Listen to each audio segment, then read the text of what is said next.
Alright, so here with me I have a special question for biology. So this topic is highly examinable. Right. And make sure to understand as I'm explaining. Okay, so the question is saying figure 2 shows specialized cells. So we have cell A, cell B, C and D. So before I answer the questions, let me just try to name them as well as giving you the functions of these. So the first one, it has an elongated outgrowth, which is this part here, as well as this one here. So what cell is this one? If you were to remember according to what you have learned in biology. So this one is called a root air cell. So it's called root air cell. So this root air cell, it has this part here which is called the elongated outgrowth, and this part here which is called the cortex. So together they are making the root air cell. So this is the root cortex, the entire part, then this one is the elongated outgrowth. In terms of the function, number one, so we can talk of absorption of water and mineral salts. So absorption of H2O, which is water, and mineral ions or mineral salts. Then apart from that one, it also anchors the plant to the ground. Anchorage mechanism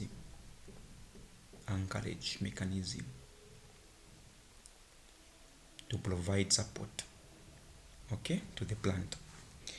Then for B, this one is called the sperm cell. As simple as that. Sperm cell. So in terms of the function of the sperm cell, number one, fertilize the ovum. Fertilize the ovum or the ovum if you want, and as well as transferring of genetic information. So this one is coming from a male and it is fertilizing the female egg, which is the ovum. So it also transfers genetic information.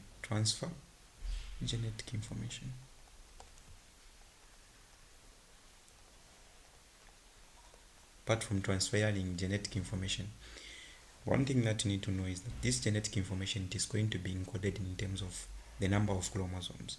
So this sperm cell, it has 23 number of chromosomes. So even the ovum is going to contain 23 number of chromosomes. So together they are going to make what? 46 chromosomes when they combine.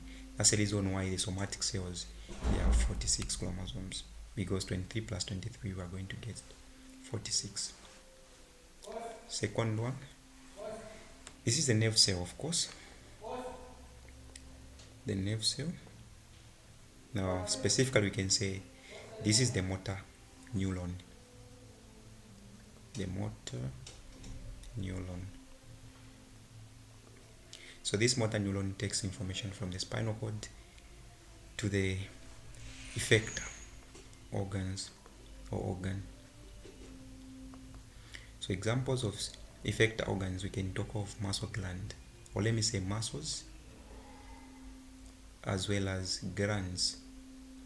So these glands include, can talk of endocrine glands, exocrine glands, like we can talk of parotid glands, mandibular glands. Apart from that one, we can also talk of thyroid gland. Then in terms of the muscles, these, they can be smooth muscles, it can be cardiac muscle, it can be also skeletal muscle. Okay, skeletal muscle. So in terms of the function, I've explained to say to conduct or transmit the impulse from the spinal cord to the effector. This effector including the muscle or muscles as well as the glands. Then for structure D, this one is called the muscle cell. So this muscle cell, So this muscle cell is involved in contraction as well as relaxation. So contraction and relaxation. So it's very, very important. So what facilitates the contraction and relaxation of these muscle cells are actin and myosin. Actin and myosin are the ones that involve in the contraction. Now, one thing that you need to understand here is that contraction and relaxation also requires ATP for it to operate. So you can start now answering. Identify the cells A, B, and D. So for A, we can say root hair cell.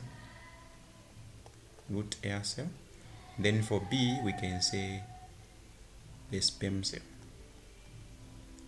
Then for D, we can say muscle cell. For question B, which cell or which cells is used in the transmission of electrical impulse or impulses? So we can say it is cell C. So we can say cell C. So no need of you saying the nerve cell. Just choose from the ones that we have been given. Then give 2 examples of systems in plants and in animals.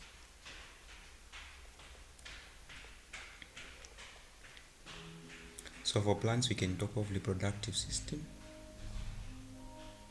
Reproductive system. And we can also talk of vascular system. Vascular system. So reproductive system, you understand to say we have a sexual and sexual reproduction in terms of plants. Then in terms of the vascular system, we have the vascular bundles, the ones which transport water and mineral salts as well as manufactured foods. Then for animals, we have many systems. So we have the limbic system. Apart from the limbic system, we also have circulatory system, you can say, and circulatory system. Apart from circulatory system, you can also talk of respiratory system. Apart from the respiratory system, we also have many other systems like reproduction, as well as we also have cardiovascular system, all those things which is falling under the respiratory system. So those, you just have to choose any that you choose if you like. So here it is system, even here system.